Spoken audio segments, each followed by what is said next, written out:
Did you know that statistically the most productive month of the year in terms of the USA in the heart of Virgo season? As a matter of fact, it says that most things that get done during October happen to have gotten planned during September. And I don't know if you know any Virgos, but I definitely know my share. So let's take a second to break down what this Virgo season has to bring for all of us. Cue the intro. I'm just kidding. I don't actually have an intro yet. As a matter of fact, I tried to go live about this yesterday, but the lords of the internet, or at least Mercury retrograde, decided we're not going to work right. So I decided to do what I do best. And let's get the info to the people. First and foremost, by the time I'm recording it, it is August 22nd, which marks the first day of Virgo season. Elementally and alchemically, Virgo is ruled by the sign of Earth, but it's what's known as mutable Earth. So when I think of Virgos, I think about shifting sands. On one end, you could pack enough sand together with that earth and make a sand castle or a structure. But on the other hand, if you leave the beach and you forget to clean off the sand on you, it happens to stick to you. Sometimes it can mess with your skin and such like that. And on both of those polarities really represents what Virgo is able to achieve. Virgo energy at its best doesn't want to take from you. They want to serve. They know how to highlight situations without being overbearing. They're not afraid to bring the details to light. And they have a certain poise about them. I met this one Virgo woman who was definitely older, but she had such a refined Virgo energy that she had this energy of like a well put together 30-year-old at perhaps even twice that age. And so I went to talk and ask some questions, as I do.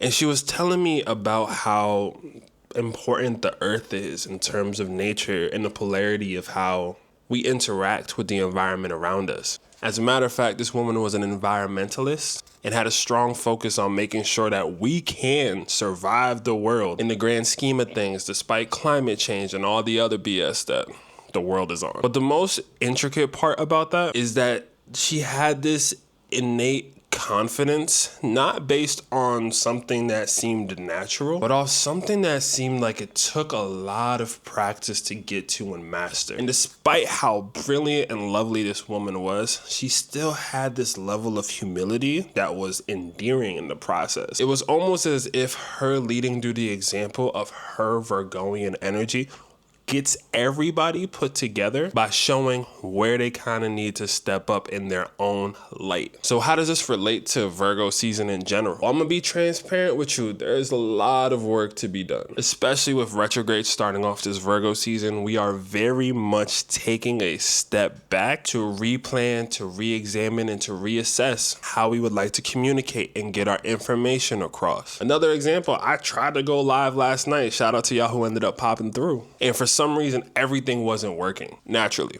And then I thought of this woman and I was like, I feel like she was such a class act. How can I go about this situation in a class act manner? Because if the same situation of the live stream not working happened a few years back, it would have probably just ruined my night entirely. But through so many lessons from Mercury retrograde, it's about taking the time. Besides, truthfully, it's a marathon and not a sprint. And that's a lot of the energy for this first week of Virgo season. You're going to feel the urge to re-examine your life, reorganize everything, work on your health, declutter all of those things. But my biggest advice is to take your time with it.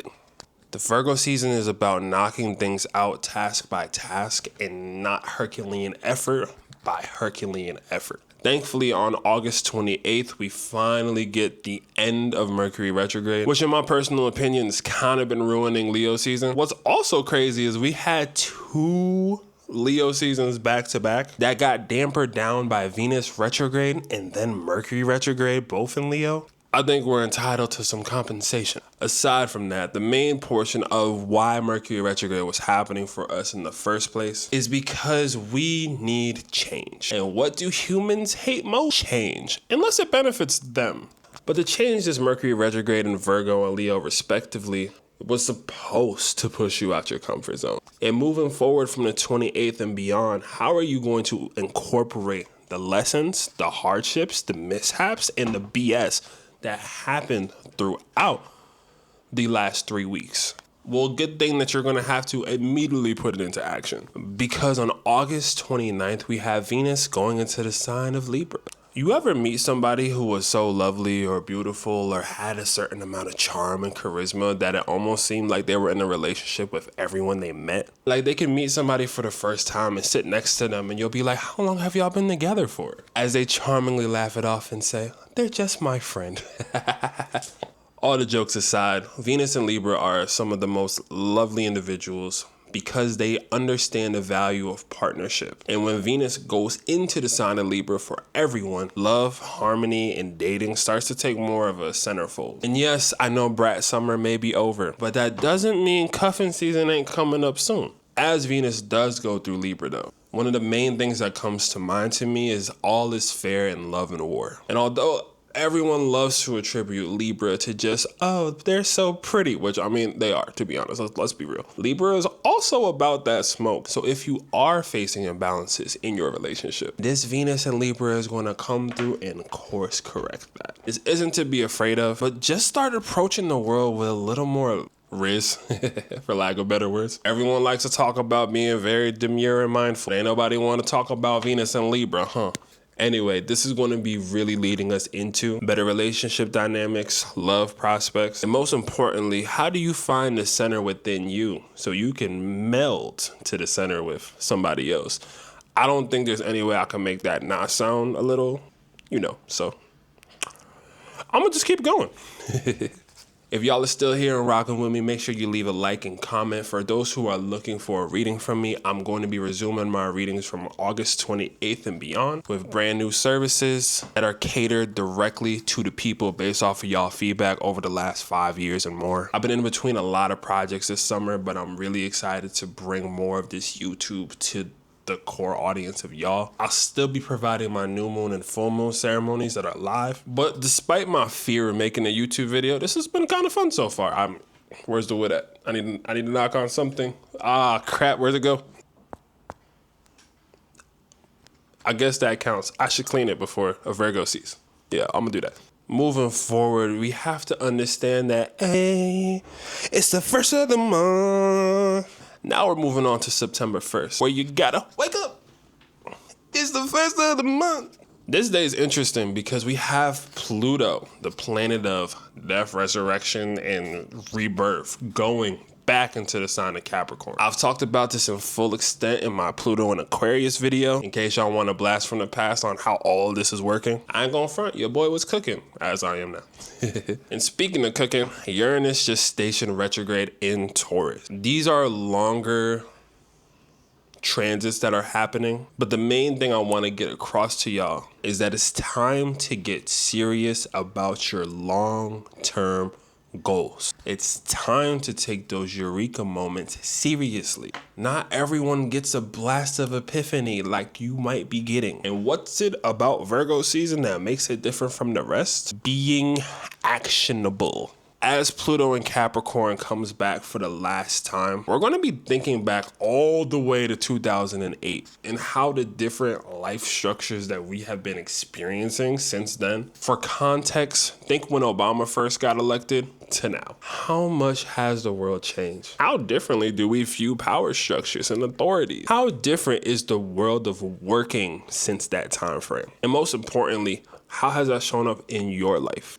In a lot of cases, and I'm just going to be transparent, the Pluto and Capricorn feels like the last stand of capitalism, of old world government, of old money controlling the way that things are going to go. Whereas Pluto in Aquarius, once it finally enters there, I believe the powers are going to be going back into the hands of the people, to the hands of the youth, if I'm being super honest. And they know that. So they're going to try to triple down on older stuff. And people are going to choose what they want to rebel against and what they choose to have in their life. Now, this is going to be going on throughout this election season coming up. I made in my prediction before. I'm like, this might be the year we don't have an election for real. I'm just saying that so I can clip it later if that is the case, to be transparent. But all this to say, there is so much shifting that's happening on a greater scale, which is why you need to focus on what you care about and take that more seriously than what they're going to try to impose onto everyone. So how do we take back our power and utilize it for something important, well, that's when we get into the next day, which is going to be the new moon in Virgo. I failed to mention something at the beginning of this video, but the new moon in Virgo is the last lunation before we start to hop into eclipse season. And what's so important about eclipse season, you ask? Eclipses make you let go and let the universe in a way that sometimes messes with your ego. You could have been working on something for all of your life, let that thing go and forget about it, and an eclipse season will somehow skyrocket you to the highest height in that regard. It's almost like once you give up and let the universe do its thing, it kind of helps you out. Sometimes you gotta have a little faith. But if ye of little faith, the new moon in Virgo is the perfect opportunity for you to finally make that long-term plan. And speaking of planning, this isn't like, oh, I would love to do this thing and this other thing, or I would, I'm going to totally do this over here and I'm going to make this happen. When, where, how, with who? These are the type of questions that start to come through with this new moon in Virgo. And if you don't have all those answers, do not fret. Set the intentions, tap into what routines you want to bring in, figure out what you want to do for your health. And then coming up that eclipse season 2 weeks after the new moon on September 2nd, that's when we shift things to a different level based on what you were saying. If you want to know how to utilize the new moon in Virgo or how that's going to be impacting you and your zodiac sign, make sure that you join me over on the live stream that I'm going to be having for them. The information should be on the home. Matter of fact, subscribe. What are you doing? Subscribe right now and hit the notification bell, and I'm just going to keep popping up. And if you really want to get funky with it, we got YouTube memberships. We got an Astrology 101 recording on sale. We got all types of stuff. Pull up. And speaking of pulling up in hospitality, let's talk about Mars in Cancer, which is happening on September 4th. There's this thing that I guess I got raised into, and it's this concept of like protecting the turf. And most importantly, there's this core moral aspect that exists in me where it's like, just make sure the women and children are good. I know that might not equate to everyone in modern times, but that's always been something that's lived in my heart. And I think that has a lot to do with being kind of taught by a Mars in Cancer. To explain Mars in Cancer better and more appropriately, what happens with Mars in Cancer is that we really start to use our spiritual warrior nature towards making sure the home is safe, to making sure your loved ones are protected. Maybe it's a time to take one of your little cousins to a movie. Maybe it's time for you to stop ordering food and starting to cook at home as a meal together. The purpose of Mars in Cancer is to reawake your intuition and allowing you to utilize your ability of premonition to keep fostering emotional and spiritual change. It's a perfect time to channel through what you really need to do for your own nurturing. As a matter of fact, I highly recommend during Mars in Cancer that you figure out how you want to nurture yourself and how you expect other people to come through and treat you. And most importantly, treat yourself. Get you something a little nice, Just do something cool like that. Low-key, a spa day might go hard in Mars in Cancer. That's a little date idea for somebody. I know someone's going to take it up, and you're welcome. As we move forward, we're going to talk about how Mars is going to be going back into Virgo on September 8th. It's going to feel a little deja vu-ish. Honestly, at this point, you should know better. If during Mercury retrograde, you found out you had a fake friend, chances are they probably still fake. If during retrograde, people were stressing you about your job and career, chances are they're going to try to come back to stress you about your job and career. But what's the power of this Mercury in Virgo used properly? This is for you to sharpen your mental focus. So imagine you talk about Mercury and then all of a sudden, despite you recording for X amount of time on the equipment that you have, everything stops working as I start talking about the lunar eclipse in Pisces. And this is the second time this happened in a row. So listen here. September 17th has the partial lunar eclipse in Pisces. And I talked about this eclipse 2 times. And the irony that every time I explain this eclipse, the live stream stops working. My recording just ends for no reason. So now I'm gonna have to go double as hard about this. First and foremost, eclipses typically happen in the sign of the North Node. This partial lunar eclipse in Pisces is showing us a sneak peek of the emotional world that we're going to be existing in from 2025 and beyond. There is a surrender. There is a letting go of the world that you thought was supposed to be a certain way. On the other side of things, what you might have thought were illusions of grandeur was actually just set up for your future to begin with. Not gonna lie, I had to light some Palo Santo. I've been getting mad. Yo, it can't be happening 2 times in a row. We got to go off again. Let's get it. The lunar eclipse in Pisces is going to really mess with your ego if you're not willing to follow the path that your soul has set out for you.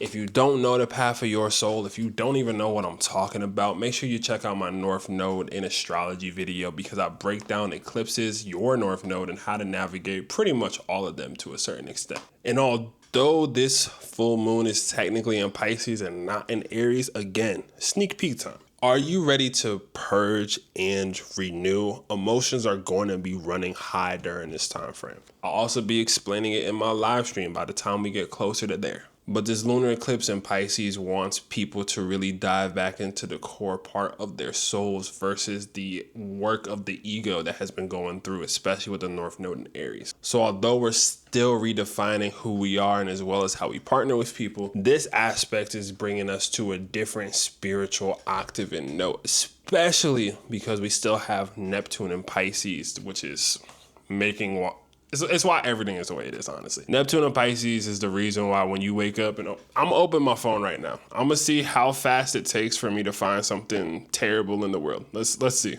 Just kidding, that's too much work. I typically say the full moon in Pisces is the most spiritual and enlightened and heightened sensitivity time of every year. And with having an eclipse here, we're really heading into a lot of shifts in that regard over the next 6 months. So stay tuned, hit that subscribe and like, so I'm gonna cover you throughout all of eclipse season. And by the 22nd, we also go into Libra season. Let me know if you like this format right here so I can keep this up for the seasons ones. And if not, Wi-Fi permitting, I'll be doing a live stream for the next ones. But I feel like this was kind of cool, you know? Let's try a little something different. All this to say is much love, and make sure you show a little bit of love to your Virgo friends. A lot of them got hit with the Lulu train of the Mercury retrograde. So when our strongest fighters are picking the wrong battles, just make sure you give them a little extra love throughout this season if you can. Besides, despite how much we might put up with some of their stronger quirks and criticisms, they have to put up with us being stupid at large. So thank you to the Virgo vibration for making sure that we all keep ourselves in order enough to be able to execute on the things that are most important in our life. Last note to this Virgo season, you have every right to craft your reality. Make sure this is the season that you know that your magic is real. Much love.